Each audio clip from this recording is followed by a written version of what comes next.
Hi everyone. Last class में हमने discuss किया था जैबलोंस्की डायग्राम। जैबलोंस्की डायग्राम के अंदर हमने दो तरह के प्रोसेस स्टडी किए थे। जैबलोंस्की डायग्राम में हमने दो तरह के प्रोसेस डिस्कस किए थे। एक तो थे रेडिएटिव प्रोसेस, और दूसरे कौन से थे? Non radiative process. ठीक है, ये दोनों जो प्रोसेस थे, इन दोनों प्रोसेस को हमने स्टडी करने के लिए जैबलोंस्की डायग्राम के अंदर तीन तरह के एनर्जी लेवल बनाए थे। एक तो एनर्जी लेवल था हमारा ग्राउंड स्टेट, जिसे हमने S0 से डिनोट किया था। नेक्स्ट हमारा था S1, और उसके अलावा एक और कौन सा था हमारे पास में? T1। ठीक है, यदि हम वेवी नेचर को रेडिएटिव प्रोसेस इस तरह से शो करें और स्ट्रेट लाइन को हम हीट के रूप में शो करें। देखो ऐसे, जैसे स्ट्रेट लाइन है, इसको तो हमने क्या कर दिया, हीट को डिनोट कर दिया स्ट्रेट लाइन से, और वेव्स को, रेडिएटिव प्रोसेस को हमने कैसे कर दिया, इस तरह से लाइन से ना करके इसको थोड़ा सा स्पाइरल कर दिया। ठीक है ना, वेवी नेचर से शो कर दिया, तो वो हमारा क्या हो गया? Radiative process. इस तरह से यदि हम दोनों प्रोसेस को डिनोट करें तो उस कंडीशन में क्या होगा, यदि hν क्वांटा एब्जॉर्ब करके कोई इलेक्ट्रॉन ग्राउंड स्टेट से एक्साइटेड स्टेट में गया है, ग्राउंड स्टेट से एक्साइटेड स्टेट में यदि बिना स्पिन चेंज किए गया है, तो उसे हम क्या कहेंगे? सिंगलेट स्टेट कहेंगे। और ये प्रोसेस जो होगा, उस प्रोसेस को हम क्या कहेंगे? इस प्रोसेस को हम कहेंगे फोटोकेमिकल एक्टिवेशन। ठीक है, या हम इसको फोटोकेमिकल एक्साइटेशन भी कह सकते हैं। जब ये सिंगलेट स्टेट में जाता है तो एक्साइटेड मॉलिक्यूल, आपको पता है कि ज़्यादा देर तक एक्साइटेड स्टेट में रहता नहीं है, एक्टिवेटेड स्टेट में रहता नहीं है। क्यों? क्योंकि हायर एनर्जी की स्टेट जो होती है वो लेस स्टेबल होती है। ये जो स्टेट है इलेक्ट्रॉन की, वो क्या है? लेस स्टेबल है। तो अब क्या होगा, वो किसी न किसी फॉर्म में ग्राउंड स्टेट में आएगा या आगे फर्दर रिएक्शंस देगा।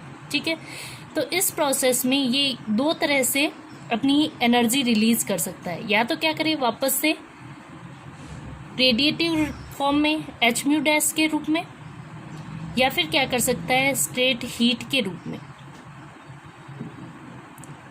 हीट के रूप में क्या कर सकता है? अपनी एनर्जी रिलीज कर सकता है। ठीक है, दो प्रोबेबिलिटी है। एक तो क्या कर सकता है, ये रेडिएटिव फॉर्म में अपनी एनर्जी रिलीज कर सकता है। दूसरी प्रोबेबिलिटी क्या है? हीट के फॉर्म में रिलीज कर सकता है। जब ये रेडिएटिव फॉर्म में रिलीज करता है तो इसको हम क्या कहते हैं? फ्लुओरेसेंस कहते हैं। फ्लुओरेसेंस के अंदर एनर्जी रिलीज करके ये सिंगलेट स्टेट से सिंगलेट स्टेट में आता है। जबकि यदि ट्रिपलेट स्टेट से एनर्जी लाइट के रूप में एमिट करके आए, माइनस साइन यहाँ किसको डिनोट करता है? Emission of energy. ठीक है, एनर्जी रिलीज करके आए तो उसे हम क्या कहते हैं? फॉस्फोरेसेंस कहते हैं। ठीक है, तो हमारे पास में रेडिएटिव प्रोसेस कौन कौन से हो गए? रेडिएटिव प्रोसेस हमारे पास में तीन हो गए। एक तो फोटोकेमिकल एक्साइटेशन, या किसी क्या कहते हैं उसको? एक्टिवेशन। ठीक है, एक तो क्या हो गया हमारा? एक्टिवेशन। सेकंड क्या हो गया हमारा? फ्लोरोसेंस।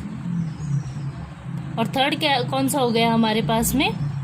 फोटोफॉस्फोरेसेंस, या इसको फॉस्फोरेसेंस भी कहते हैं। ठीक है, ये तीन तो हो गए हमारे कौन से? रेडिएटिव प्रोसेस, जिनको हम स्टडी, जिसमें हम किसको करते हैं? एक तो फ्लोरोसेंस को करते हैं और दूसरा क्या करते हैं? फॉस्फोरेसेंस। ये तो एक्टिवेशन रिक्वायर्ड ही है, फोटोकेमिस्ट्री स्टडी कर रहे हैं तो इसके लिए एक्टिवेशन तो हमें स्टडी करना ही होगा।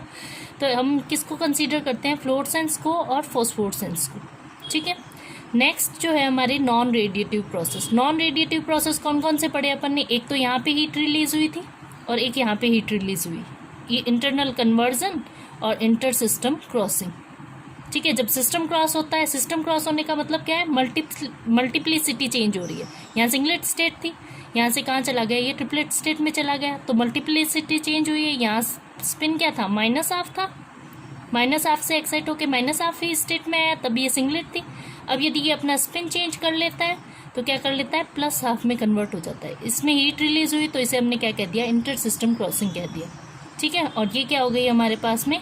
Internal conversion. तो नॉन रेडिएटिव प्रोसेस कौन कौन से हो गए अपने हमारे पास, एक तो हो गया इंटरनल कन्वर्जन IC, और नेक्स्ट हमारे पास में क्या हो गया, इंटर सिस्टम क्रॉसिंग। इनकी जो डिटेल है, एक छोटी सी टेबल मैंने आपको बना के सेंड की है, उस टेबल के अंदर इनकी थोड़ी सी क्या दी हुई है, डिटेल दी हुई है आपको, और इसके नोट्स भी मैं आपको सेंड कर दूंगी, ठीक है। अब क्या है, इंटरनल कन्वर्जन और इंटर सिस्टम क्रॉसिंग, दो तो प्रोसेस हो गए हमारे पास में हीट रिलीज करने के, वाइब्रेशनल हीट रिलीज होती है इसके अंदर तो, और इसके अंदर क्या होती है हमारे पास में फोटोकेमिकल, या आप कह सकते हो लाइट के रूप में हीट एमिट होती है इन दोनों के अंदर, ठीक है। यहाँ पे एक्टिवेशन होता है। तो रेडिएटिव प्रोसेस हमारे पास मेनली कौन कौन से हो गए, fluorescence and phosphorescence. Non radiative process कौन कौन से हो गए, internal conversion and inter system crossing.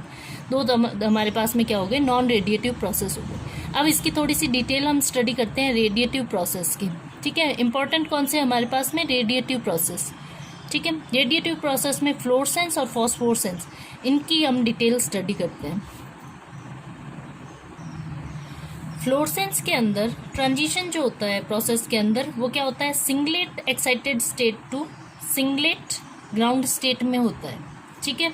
Mainly क्या होता है, फ्लोरेसेंस के अंदर जो होता है, यहाँ सिंगलेट स्टेट थी, उससे कहाँ आया, सिंगलेटी स्टेट के अंदर आया। तो इसमें क्या होगा, जो ये सिस्टम क्रॉसिंग जो हुई है वो नहीं होती है। सिस्टम क्रॉसिंग क्या होती है, सिंगलेट टू ट्रिपलेट या ट्रिपलेट टू सिंगलेट, ठीक है। इसे हम सिस्टम क्रॉसिंग कहते हैं। सिस्टम क्रॉस नहीं हुआ है, यहाँ सिंगलेट सिस्टम है, उससे सिंगलेट सिस्टम में ही है। तो इसमें क्या होती है, मल्टीप्लिसिटी चेंज नहीं होती, सिंगलेट टू सिंगलेटी ट्रांजिशन होता है। जबकि फॉस्फोरेसेंस के अंदर सिस्टम क्रॉसिंग होती है और जो स्टेट होती है वो चेंज हो जाती है। ट्रिपलेट टू क्या होता है, इसके अंदर ट्रिपलेट स्टेट से क्या आता है, सिंगलेट स्टेट में ट्रांजिशन होता है। ट्रिपलेट एक्साइटेड स्टेट है ये वाली आपके, एक्साइटेड, और ये हमारी क्या हो गई, ग्राउंड स्टेट। ये हमारी क्या हो जाती है, ग्राउंड स्टेट, ठीक है। इतना क्लियर हुआ। ये सिंगलेट स्टेट है। ट्रिपलेट से सिंगलेट स्टेट में यदि फोटोकेमिकल एमिशन करके जाए, यानी कि क्वांटा एमिट करके जाए, ठीक है ना, लाइट के रूप में एनर्जी एमिट करके जाता है, तो उसको हम फॉस्फोरेसेंस कहते हैं। ये भी क्या आता है, करता तो लाइट के रूप में ही एमिट है, लेकिन यहाँ पर सिंगलेट टू सिंगलेट ट्रांजिशन होता है। इतना क्लियर हुआ। फॉस्फोरेसेंस के अंदर क्या होता है, फॉस्फोरेसेंस के अंदर जैसे ही हम सोर्स को ऑफ करते हैं, जैसे मान लो अपन ने कोई सोर्स से एमिट करवाई है, एक्साइट करवाया है इसको, इलेक्ट्रॉन को, और उस सोर्स को हम ऑफ कर देते हैं। तो फॉस्फोरेसेंस के अंदर तो क्या होता है, ऑफ होने के बाद भी 10⁻³ सेकेंड तक का क्या होता है, इसके अंदर टाइम रहता है।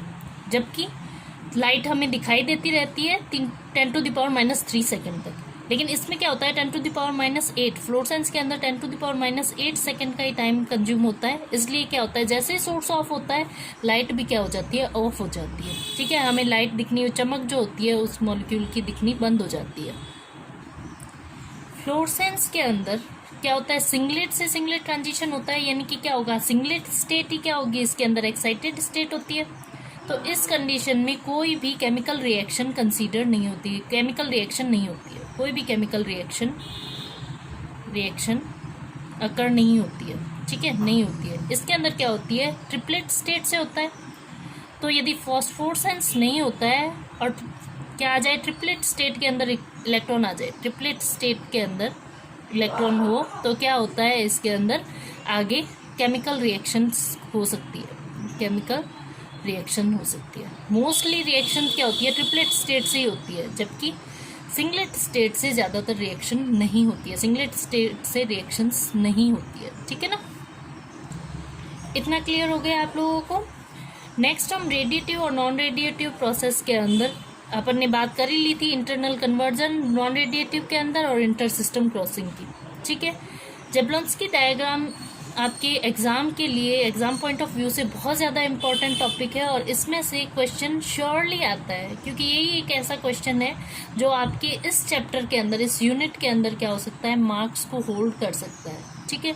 तो इसको अच्छे से लर्न करना। कुछ नहीं समझ में आता है आपको तो आप मुझे व्हाट्सएप कर सकते हो और मुझे क्वेश्चन वापस से पूछ सकते हो। जब भी मुझे टाइम मिलेगा मैं आपको रिप्लाई कर दूंगी। Happy learning.